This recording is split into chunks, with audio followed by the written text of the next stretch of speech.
तो आइए दोस्तों, शेक्सपियर के जो ट्रिब्यूट्स थे उनका ये फाइनल वीडियो मैं आपके लिए लेकर के आया हूँ। और इसमें जितने भी कोट्स हैं वो कंप्लीट हो जाएंगे, ट्रिब्यूट्स हैं जो कंप्लीट हो जाएंगे। और मुझे उम्मीद है कि एग्ज़ाम में दोस्तों इन्हीं में से जो कोट है वो आपको मिल जाएगा। इसके बाद मैं एक वीडियो आपको दूंगा जिसमें इम्पॉर्टेंट जो वर्क्स हैं जो शेक्सपियर के ऊपर लिखे गए हैं वो लिस्ट मैं आपको दूंगा, उसको आप ज़रूर तैयार कीजिएगा। तो आइए शुरुआत करते हैं वीडियो की। देखिए कोट है दोस्तों थॉमस मोर का, and one wild Shakespeare following nature's light is worth whole planets filled with Stagirites. देखिए क्या बात कही है, किसने कही है? थॉमस मोर ने दोस्तों। द सेप्टिक एक वर्क है दोस्तों उनका, उसमें इन्होंने ये कहा है। अब फिर से एक बार मैं कोट पढ़ता हूं ताकि आपको ध्यान रहे। And one wild Shakespeare following nature's light, जो फॉलो करता रहा नेचर, प्रकृति की जो प्रकाश है उसको, इज वर्थ होल प्लेनेट, वो उतना ही, वर्थ का मतलब होता है बराबर, योग्य, हाँ, होल प्लेनेट्स फिल्ड विद स्टेगराइड्स। देखिए अब सुनिए स्टेगराइड्स। अब इसको कैसे आपको याद रखना है दोस्तों? देखिए नाम है थॉमस मोर। थॉमस मोर को मोर यहाँ पर लिखा हुआ है। क्या लिखा हुआ है दोस्तों? मोर। और मोर का मतलब होता है ज़्यादा। दो तरीके से आप इसको कनेक्ट कर सकते हैं। मोर का मतलब ज़्यादा, हाँ, और क्या लिखा है यहाँ पे? नेचर्स लाइट, जो प्रकृति का प्रकाश है दोस्तों वो तो ज़्यादा ही होता है। आप कितने भी घर में बल्ब लगा लीजिए, लाइट लगा लीजिए, वो उतना काम नहीं करेंगे जो सूर्य की रोशनी करेगी। जो प्रकृति की रोशनी होती है वो दोस्तों बहुत ज़्यादा होती है, मोर होती है। एक तो इस तरह से आप कनेक्ट कर सकते हैं। दूसरा दोस्तों ये है नेचर और ये है मोर। तो मोर कहाँ नाचेगा दोस्तों? प्रकृति में ही तो नाचेगा। इस तरह से आप इसको कनेक्ट कीजिएगा। चलते हैं दोस्तों अगले कोट पर। अगला कोट है दोस्तों, Shakespeare the nearest thing in incarnation to the eye of God. Shakespeare the nearest thing, Shakespeare जो है द नियरेस्ट थिंग है इन इनकारनेशन, एक अवतार के रूप में, to the eye of God, जो भगवान की दृष्टि में है, भगवान की दृष्टि के समान है। ठीक है दोस्तों, किसने कहा है? लॉरेंस ओलिवर ने। लॉरेंस ओलिवर ने ये कहा है दोस्तों। अब कैसे आपको याद रखना है? Shakespeare the nearest thing in incarnation to the eye of God. अब देखिए आई ऑफ गॉड, गॉड पर जरा फोकस कीजिए। Eye of God, eye of God. दोस्तों जिस तरह से मैं बताता हूँ उसी बात को आप अगर एक बार अपने आप से रिवाइज कर लेंगे तो बिल्कुल गारंटी दे रहा हूँ आपको एग्जाम में जब आप पेपर देने जाएंगे तो आपको बहुत हंसी आएगी ये कोट देख करके, क्योंकि देखते ही आपको एकदम याद आएगा कि ये कोट किसका है। आई ऑफ गॉड। अब देखिए आई, लॉरेंस ओलिवर। देखिए आई दिखाई दे रही है कहीं इसमें आपको? नहीं दिखाई दे रहा। देखिए ये है आई ऑफ गॉड, ये देख लीजिए यहाँ पर आई ऑफ गॉड, ओलिवर। ओ जो है बिल्कुल आंख जैसा लग रहा है ना, ये ध्यान से देखिए। ये सिर्फ हिंट है दोस्तों, जब आप देखेंगे तो आपको एकदम याद हो जाएगा, एकदम बहुत अच्छे से याद होगा। तो eye of God, Laurence Olivier. Olivier की जो आंख है वो आई ऑफ गॉड की तरह है। इस तरह से आप इसको कनेक्ट करें। चलिए आगे चलते हैं। अगला इंपॉर्टेंट कोट है दोस्तों, wonderful women. Have you ever thought how much we all and women specially owe to Shakespeare for his vindication of women in these fearless, high spirited, resolute and intelligent heroines. ये Dame Ellen Terry जो हैं, ये एक महिला लेखिका हैं दोस्तों। Dam Ellen टेरी महिला लेखिका हैं। तो ये और साथ ही लेखिकाओं को समझाते हुए, रीडर्स को समझाते हुए कहती हैं। क्या कहती हैं? वंडरफुल वुमेन, ओ सुंदर स्त्री, हैव यू एवर थॉट, क्या तुमने कभी विचार किया है, हाउ मच वी ऑल, कि हम सभी कितना, ऑल एंड वुमेन स्पेशली, और खास तौर से महिलाएं, ओ आभार रखती है टू शेक्सपियर, शेक्सपियर के प्रति हमको आभारी होना चाहिए, फॉर हिज विंडिकेशन, उसकी न्यायप्रियता के लिए, ऑफ वुमेन, हाँ स्त्रियों के प्रति। क्यों? अभी मैं आपको समझाऊंगा कैसे। In these fearless, fearless, in these fearless high spirited, क्योंकि उसने, देखिए आपने एक कोटेशन पढ़ा था, Shakespeare has no heroes but only heroines.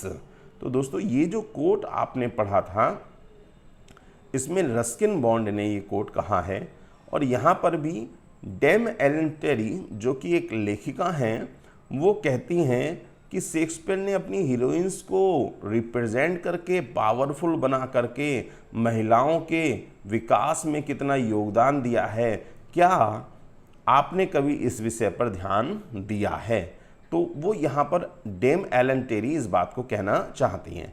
पूरी कोटेशन, अभी तक पूरी ट्रिब्यूट्स में एक ही ट्रिब्यूट्स ऐसा आया है जिसमें महिलाओं का जिक्र है और महिला ने कहा है, ट्रिब्यूट भी महिला ने दिया है। तो डेम एलन टेरी का नाम आप इसमें जरूर याद रखिएगा। चलिए आगे चलते हैं दोस्तों। One of the greatest genius, क्या कहा है शेक्सपियर को? One of the greatest genius that ever existed, ये उन सभी जीनियस, ग्रेटेस्ट जो सबसे अच्छे जीनियसेस हैं उनमें से एक है जो अभी तक रहे हैं। शेक्सपियर अनडाउटेडली वांटेड टेस्ट, और शेक्सपियर जो है अनडाउटेडली यानी कभी कभार मुश्किल से प्राप्त होने वाली चीज़ है। किसने कहा है दोस्तों? हॉरेस वालपोल ने ये कहा है। लेटर टू रेन, ये इनका वर्क है, लेटर टू रेन, एक पत्र में ये कहते हैं हॉरेस वॉलपोल। अब इसको कैसे याद रखेंगे दोस्तों? देखिए आप समझ गए होंगे, यहाँ पर है ग्रेटेस्ट, ग्रेटेस्ट का मतलब होता है सबसे बड़ा, सबसे महान। और देखिए हॉरेस वॉलपोल में है दोस्तों, क्या आ रहा है? पोल आ रहा है, ये पोल, हाँ। तो आप बिल्कुल इस पोल से ग्रेटेस्ट, सबसे बड़े पोल के रूप में आप इसे कनेक्ट कर लीजिए। हॉरेस वॉलपोल ने कहा है one of the greatest genius, Shakespeare is one of the greatest genius, सबसे बड़ा जीनियस है। किसने कहा है? पोल ने कहा है, हाँ। इस तरह याद कर लीजिए कि सबसे बड़ा पोल, हाँ, तो आपको बड़े आराम से ये याद रहेगा। ग्रेटेस्ट जीनियस, सबसे बड़ा, ग्रेटेस्ट का मतलब सबसे बड़ा, सबसे महान, पोल मीन्स जो पिलर होता है उसको कहते हैं, तो याद रखिएगा। चलते हैं अगले कोट पर दोस्तों। ये एक कोट है दोस्तों विलियम ए क्वाइले का, विलियम ए क्वाइले का ये कोट है, some words on loving Shakespeare, इनका वर्क है some words on loving Shakespeare from a hero and some other folk. ध्यान दीजिएगा, तो इन्होंने बहुत लंबी सारी चौड़ी सारी बात कही है दोस्तों। तो दोस्तों ये एक अगला कोट है जो विलियम ए क्वाइले ने कहा है, from a hero and some other folk. क्या कहा है उन्होंने? मैंने बस छोटा सा, ये बहुत ज़्यादा इंपॉर्टेंट कोट तो नहीं है दोस्तों, लेकिन चूंकि है तो मैंने इसलिए आपको यहाँ पर मेंशन करा दिया। He is as a mountain, उन्होंने विलियम ए क्वाइले ने शेक्सपियर को एज ए माउंटेन के रूप में परिभाषित किया है। इसको दोस्तों आप अपने तरीके से किसी तरह आप कनेक्ट कर लीजिएगा विलियम ए क्वाइले के साथ, ठीक है। विलियम ए क्वाइले के साथ इस तरह भी कर सकते हैं कि जो कोयला है वो पहाड़ों में होता है, हाँ, इस तरह कर लीजिएगा, क्वाइले कोयला, ठीक है। कोयला कहाँ होता है? पहाड़ों में। He is as a mountain. आगे चलते हैं दोस्तों। We shall never overestimate Shakespeare, ये भी किसने कहा है? विलियम ए क्वाइले ने कहा है। अब क्वाइले को आप कोयला ही याद रखिए, दोनों ही कोटेशन जो है कनेक्ट हो जाएंगी। हालांकि बहुत ज़्यादा इंपॉर्टेंट तो मैं इनको नहीं कहूँगा दोस्तों, क्योंकि इस तरह के कोट्स मैंने नहीं देखे हैं और मुझे उम्मीद भी नहीं है कि बहुत ज़्यादा इस तरह के कोट्स आ सकते हैं।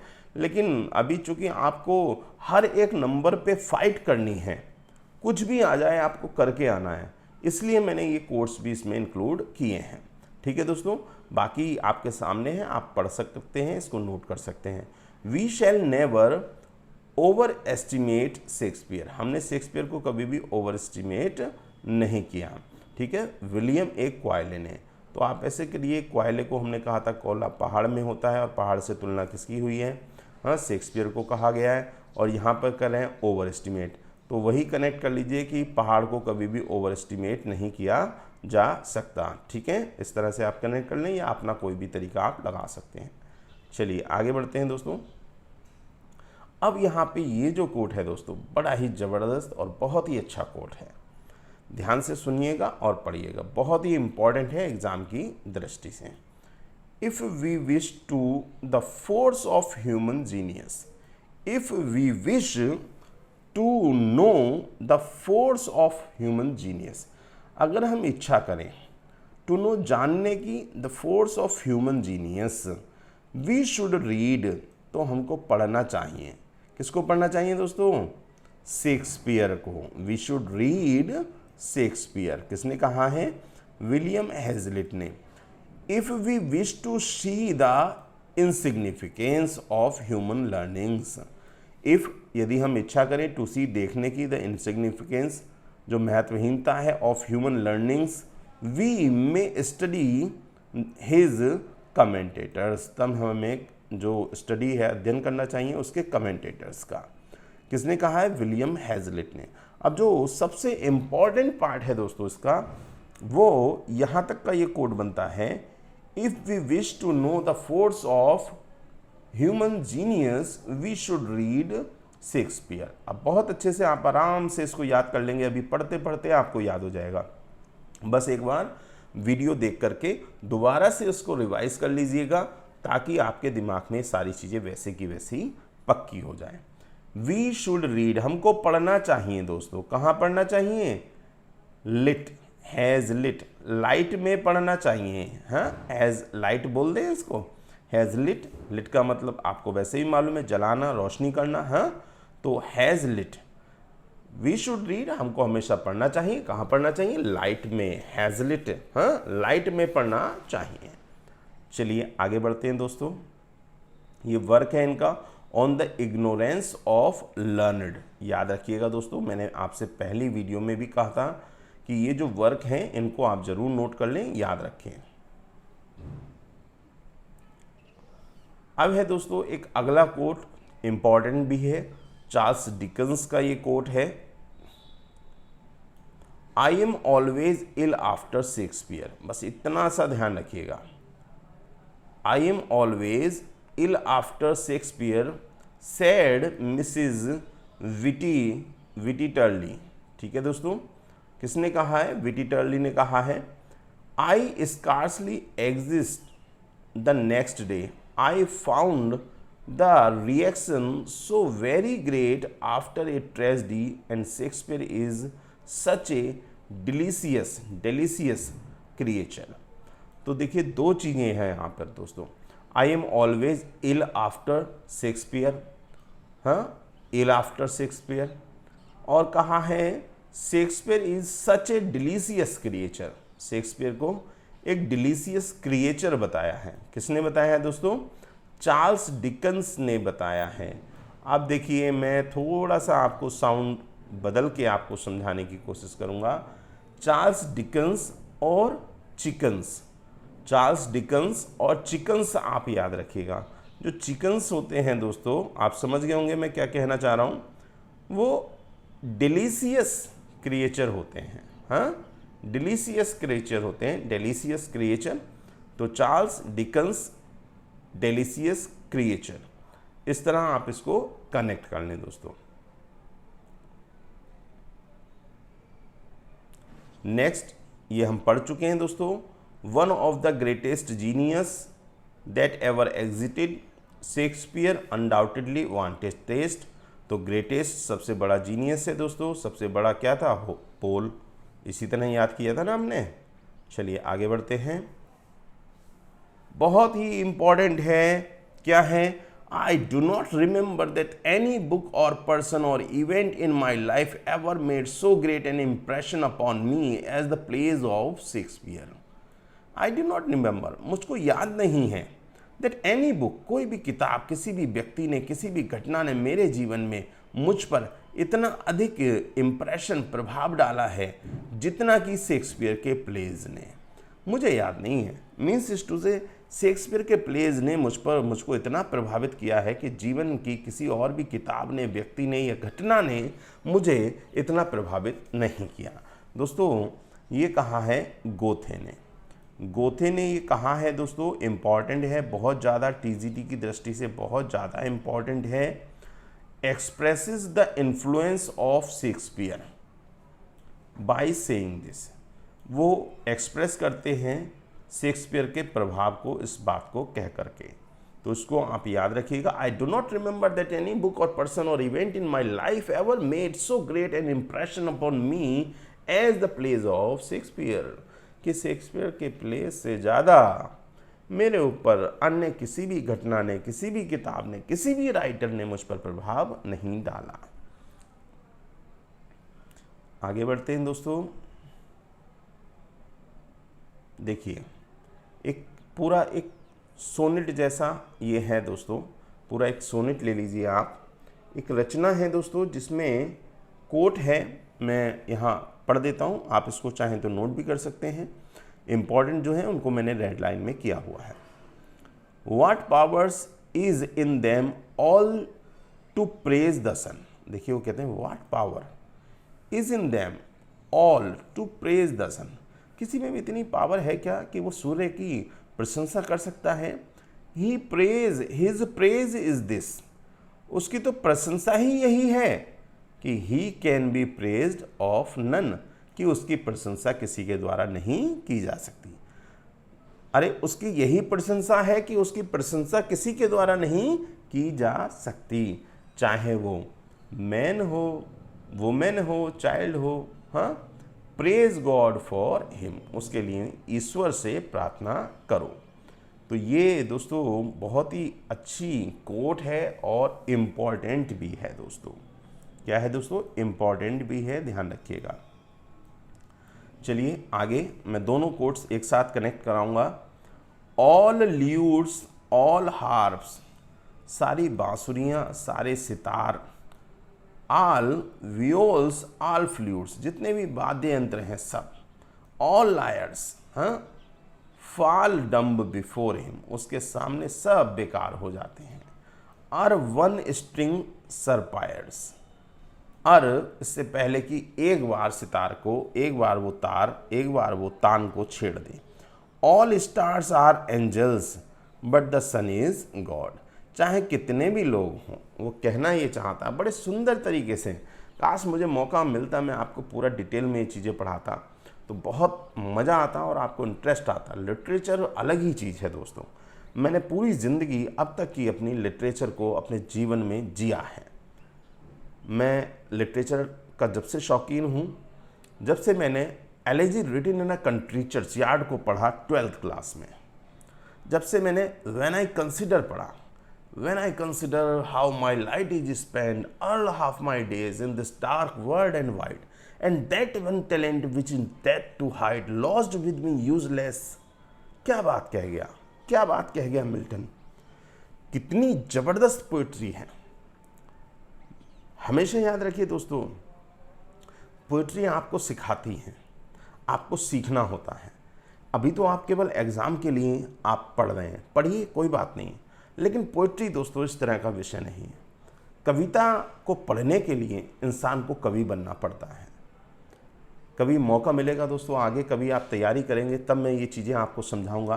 तो वो क्या कहता है दोस्तों, वो सीधे सीधे कहता है कि भैया तारा कोई भी हो, कोई भी वाद्य यंत्र हो, लेकिन उन सब वाद्य यंत्रों का बापना एक होता है। मीन्स कोई अपनी राग कहीं भी छेड़ दे, भगवान तो भगवान है, भगवान की बराबरी कोई नहीं कर सकता। तो वो इस तरह से तुलना करते हैं। विलियम शेक्सपियर बाय, किसने लिखा है दोस्तों? ये चार्ल्स स्वाइनबर्न ने। तो चार्ल्स स्वाइनबर्न का एक वर्क है दोस्तों, सीधे सीधे विलियम शेक्सपियर के नाम से, ध्यान रखिएगा। अब वो क्या कहते हैं कैसे उन्होंने कहा है उसको मैं कनेक्ट करवाता हूँ दोनों ही जगह पर। दोनों जगह पर आपको पक्का पक्का ये याद रहेगा। पहले तो ये है कि उसकी प्रशंसा ध्यान दीजिएगा, हिज प्रेज इज दिस, उसकी तो प्रशंसा यह है, he can be praised by none, कि उसकी जो प्रशंसा है वो किसी के द्वारा नहीं की जा सकती। मैन वुमेन एंड चाइल्ड सभी को मिलकर के उसके लिए ईश्वर से प्रार्थना करनी चाहिए। एक तो ये बात। दूसरा है दोस्तों कि सारे ही वाद्य यंत्र, चाहे बांसुरी हो, सितार हो, बाजा हो, कुछ भी हो, सब कुछ बेकार हैं उसके एक तार को छेड़ने के वजह से। ऑल स्टार्स आर एंजल्स, मैं मानता हूं कि ये सब इतने यूजलेस तो नहीं है, ये भी तारों के समान हैं। But the God is God, but the sun is God, परंतु सूर्य तो सूर्य है, उसका प्रकाश तो अद्वितीय है। कितनी जबरदस्त तुलना है। अब देखिए दोस्तों, सिंपल सा है, यहाँ पर आ रहा है स्वाइन। स्वाइन, स्वाइन माने होती है सूर्या। अब यहाँ पर क्षमा प्रार्थी हूँ कि इतनी गंभीर पोएट्री का मैं इस तरह से मजाक उड़ा करके आपको समझाने का प्रयास कर रहा हूँ। हाँ, स्वाइन माने होती है सूर्या। अब देखिए भैया, सूर्या जो है वो प्रशंसा करेगी और सूर्या जो है वो बाजे बजाएगी, ल्यूट्स बजाएगी। सूर्या ने बांसुरी बजा दी, सितार बजा दिया, हाँ, फ्लूट बजा दिया, लायर बजा दिया दोस्तों। और सूर्या इन सब को बजा करके शेक्सपियर की क्या कर रही है, प्रशंसा कर रही है और कह रही है कि उसकी प्रशंसा कोई नहीं कर सकता। मैं क्षमा प्रार्थी हूँ इन सभी लेखकों से जिनको मैं इस तरह से आपको समझा रहा हूँ। हालांकि बहुत ही गंभीर विषय होते हैं ये दोस्तों, पोएट्री बहुत ही इंटरेस्टिंग चीज़ है। आइए आगे चलते हैं।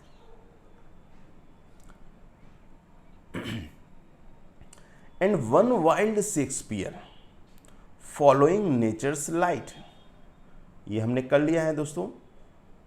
देखिए, मुझे तो जब एकदम मैं देखता हूँ मुझे तुरंत याद आ जाता है, अब पता नहीं आपको आता है कि नहीं। And one wild Shakespeare following nature's light, nature की जो रोशनी है वो सबसे ज़्यादा होती है। मोर, आ गया याद आपको। और मोर कहाँ नाचेगा, जंगल में, नेचर में, प्रकृति में।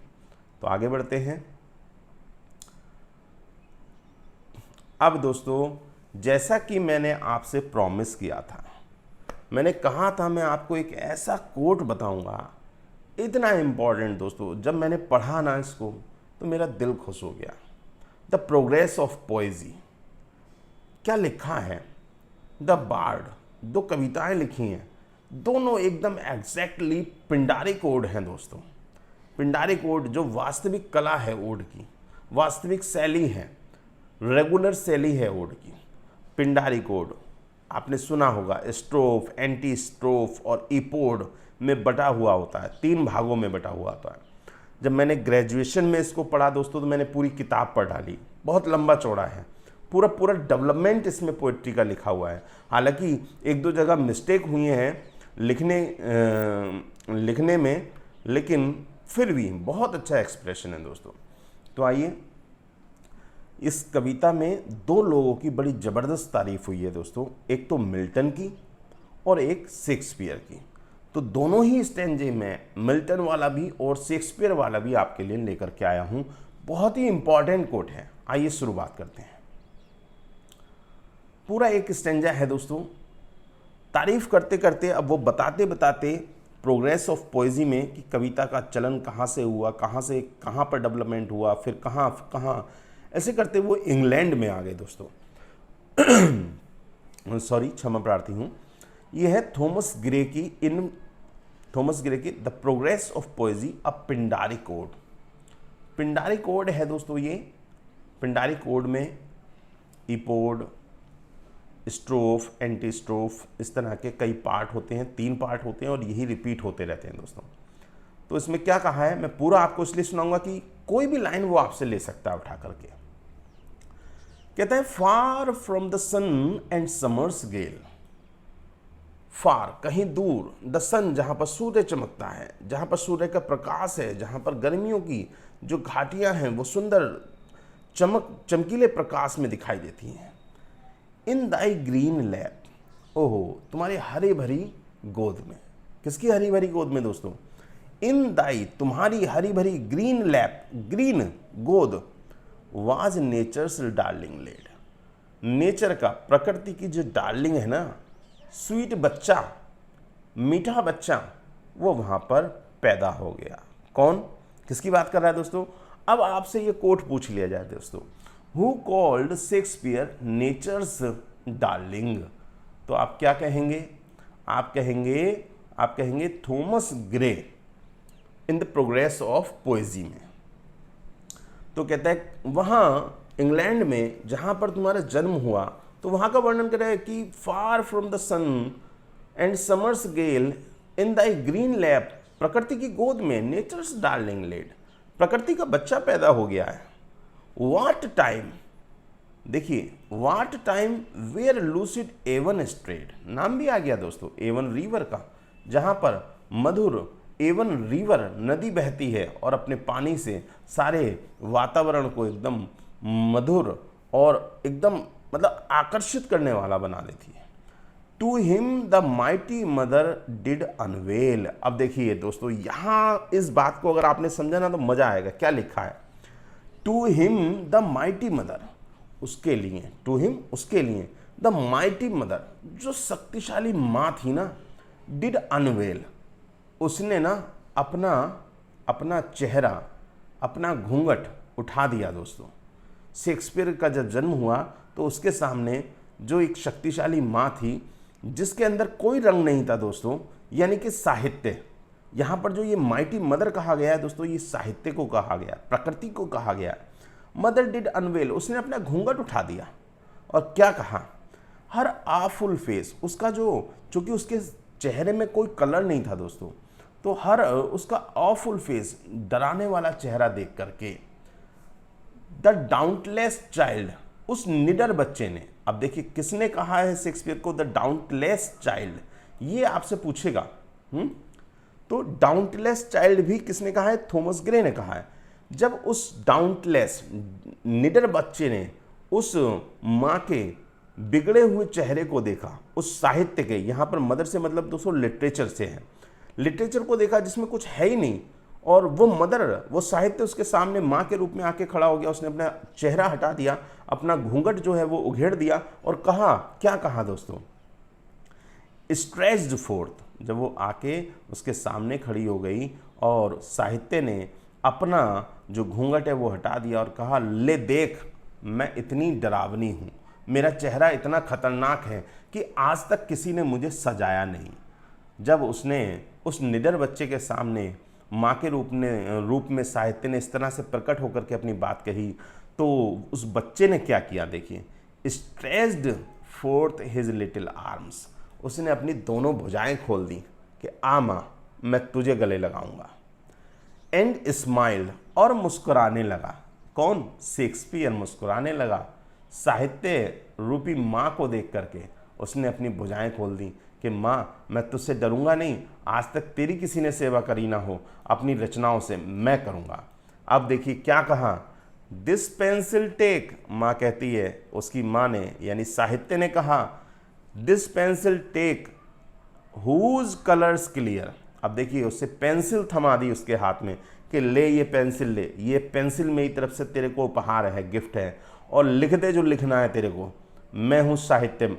अब देखिए आगे क्या हुआ दोस्तों? Whose colours clear richly paint the vernal year. हाँ, रिचली पेंट, बहुत अच्छे से पेंट कर दो, पूरे समाज को अपने साहित्य से, अपने साहित्य में मंत्रमुग्ध कर लो। क्या कहा? दाइन टू दीज गोल्डन कीज, ये पूछेगा आपसे दोस्तों, दाइन तुम्हारी, टू दो, यहाँ पर दो, सॉरी टू जो है अधिक के लिए है, टू दीज गोल्डन कीज, इन दो चाबियों को ले लो। अब दोस्तों बताइए मुझे कौन सी दो चाबियां? Shakespeare wrote tragedies and comedies with that particular pencil that is given by the mother in the form of, you may say that the literature in the form of mother just gives the pencil to Shakespeare to paint the whole world with his literature, and the pencil is full of two golden keys, like literature divided into two parts, mostly with in Shakespeare's hand a tragedy and a comedy. तो कहते हैं 2 चाबियां ले लो, एक tragedy की चाबी ले लो और एक कॉमेडी की चाबी ले लो, इमॉर्टल बॉय। और अब देखिए यहाँ पर कहा है इमॉर्टल बॉय, किसको कहा है? शेक्सपियर को। और इनसे जो भी तुम्हें करना है वो कर दो। तो आगे है दोस्तों, this can unlock the gates of Joy. यह तुम्हारे लिए कौन सी 2 चाबियां थी दोस्तों? एक तो कॉमेडी की, जिससे जॉय आनंद को बिखेर दो, ऑफ हॉरर, और दूसरे से डर, ट्रेजेडी एंड थ्रिलिंग फियर्स, और ope the sacred source of sympathetic tears, और उठा दो लोगों के अंदर उन भावनाओं को, उन सिंपैथेटिक टीयर्स को, अपनी इन ट्रेजेडीज से, अपनी इन कॉमेडीज से। देखिए दोस्तों, मैंने पूरी कोशिश की है आपको समझाने की, और आपको पोइट्री पढ़ने में मज़ा भी आया होगा दोस्तों।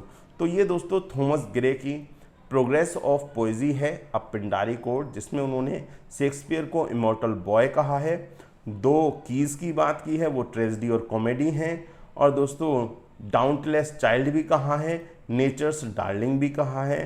तो इसको आप ज़रूर याद रखिएगा दोस्तों। अगला वाला है, इसको आप पढ़ लीजिएगा। अभी मैं थोड़ा सा बता देता हूँ, चलिए बताता हूँ अच्छा आपको, फिर हो जाता है। अब तारीफ करते करते वो पहुँच जाता है मिल्टन के पास और कहता है नॉट सेकंड ही, वो भी कोई दूसरे नंबर का नहीं था, दैट रोड सबलाइम, जो सब्लिमिटी में चला गया, उच्चता में चला गया, ऊंचे ऊंचे शिखर पे चला गया, अपॉन द सेरफ विंग्स, किसके ऊपर बैठ करके? एक सेरफ नामक पंछी के पंखों पर सवार हो करके वो उच्चता के, साहित्य की उच्चता के शिखर तक, एक्सटासी, परम आनंद तक चला गया। The secret of abyss to spy, और उसने उन सारे जो स्वर्गीय रहस्य हैं उनको स्पाई कर दिया, उनकी जासूसी कर ली उस सेरफ विंग पर बैठ करके।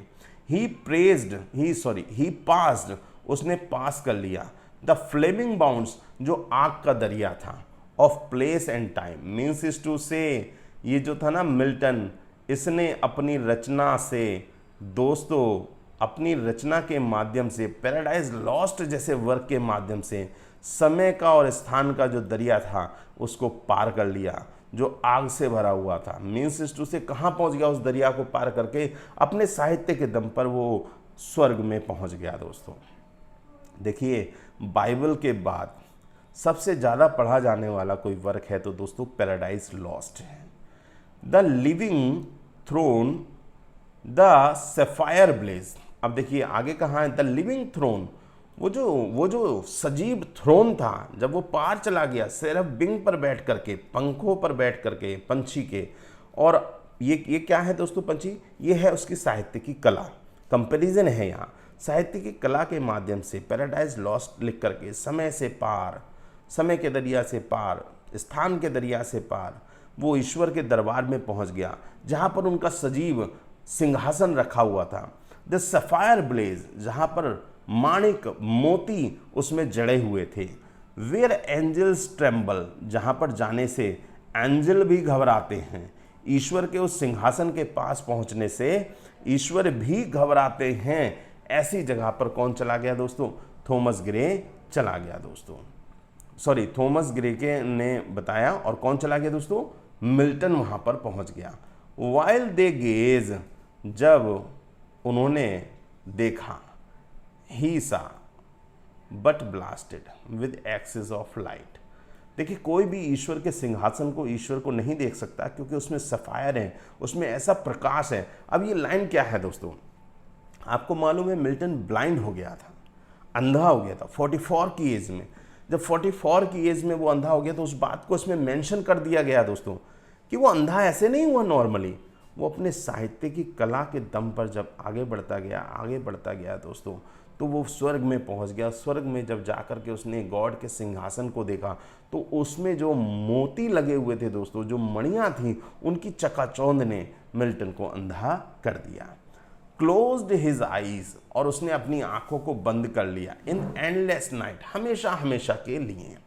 Behold where Dryden's less. अब देखिए दोस्तों, यहाँ आगे जो है वो आगे अन्य कैरेक्टर है, तो मैं इसको बस यहीं तक आपके पास, यहीं तक इसको मैं मेंशन करूंगा। फिर आगे उन्होंने ड्राइडन की बात की है, बहुत सारे राइटर्स की बात की है। तो द प्रोग्रेस ऑफ पोएजी में थॉमस ग्रे ने शेक्सपियर का वर्णन किया है दोस्तों, और भी अन्य राइटर का, लेकिन आपके सिलेबस में शेक्सपियर है और मिल्टन है। तो ये कोटेशंस आप जरूर याद रखिएगा। मुझे उम्मीद है आपको बहुत अच्छा लगा होगा दोस्तों। टाइम ज़्यादा हो गया, आपको समझाना था, मैं भी पूरा मूड में था दोस्तों। तो मिलते हैं दोस्तों अगले वीडियो में, तब तक के लिए नमस्कार, थैंक यू सो मच। ये वीडियो ज़रूर आप देखिए, और दोस्तों आप जुड़े रहिए। लिटरेचर में आपको ऐसा डुबा दूंगा, आपको इतना मज़ा आएगा कि जब कोई आपसे पूछेगा ना कि बताओ ये किसने कहा है, कहाँ से कहा है, तो फिर आप अंदर से आंसर देंगे दोस्तों। ये नहीं कि आपने बस रट लिया, उससे आपने कर लिया।